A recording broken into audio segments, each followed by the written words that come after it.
It's 2025, and let's be honest, you've probably spent more time chatting with avatars, reacting to memes, and scrolling through comment sections than having actual face-to-face conversations. You've trained your brain to chase dopamine from likes and emojis instead of eye contact, body language, or the awkward magic of real-time laughter. So when you're suddenly tossed into the real world, no screen, no filters, no backspace, you freeze. Not because you're broken, but because you're out of practice. You've spent years communicating through perfectly timed texts and curated replies.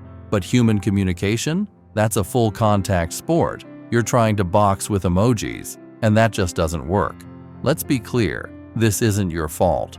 But if you stay this way now that you know better, then that's on you. And yes, you can learn, especially if you're introverted.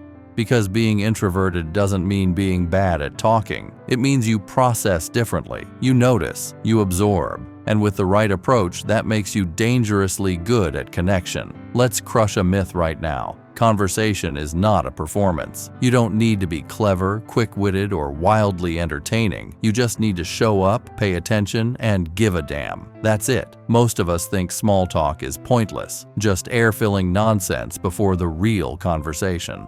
But small talk is how the real stuff starts. It's not meaningless. It's the warm-up, the handshake before the hug, the hello before the trust.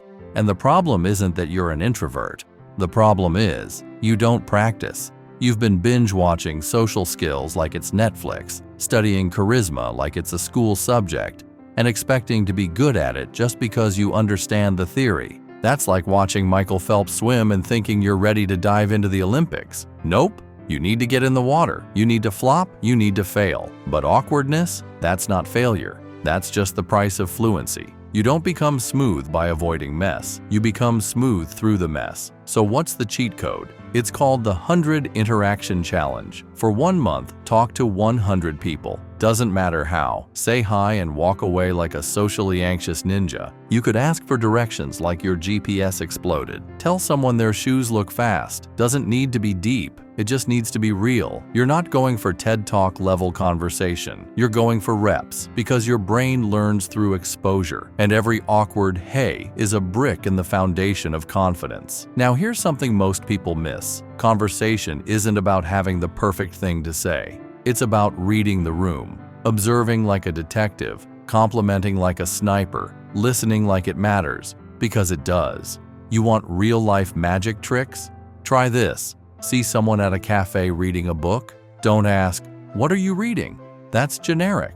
Instead say, "That book must be good." You haven't looked up once. It's observational, natural, personal. That's not just small talk. That's a spark.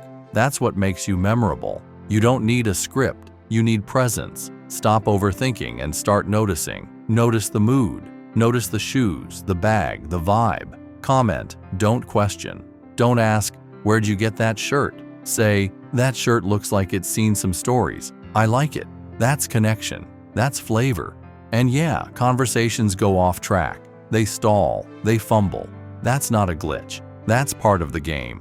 Real conversations are chaotic, full of pauses, tangents, and random detours. You're not trying to win a conversation. You're trying to share a moment. And when the silence hits, don't panic. Silence isn't death. It's space. Use it. Let it breathe. Then pivot. That reminds me of, and you're back in. You're not a robot. Stop expecting yourself to sound like one. And let's talk about confidence. You want to walk into a room and not feel like hiding behind your phone? Here's the truth. Confidence isn't a personality trait. It's a muscle. And like any muscle, it grows when you work it, especially when it hurts. You will say weird stuff. You'll misread moments. Someone will stare at you like you grew a second head. Good. That means you're learning. That's how you build social instincts. Nobody became charismatic in a vacuum.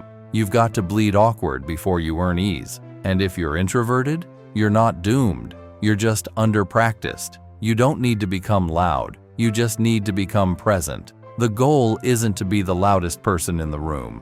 It's to be the one others feel safe around. The truth? People don't remember your clever jokes. They remember how you made them feel. Did they feel seen, heard, noticed? Then you won. Still watching? Then do this tonight. Step out. Compliment someone. Make a dumb comment about the weather. Say something, anything, and let it land awkwardly. Then do it again tomorrow.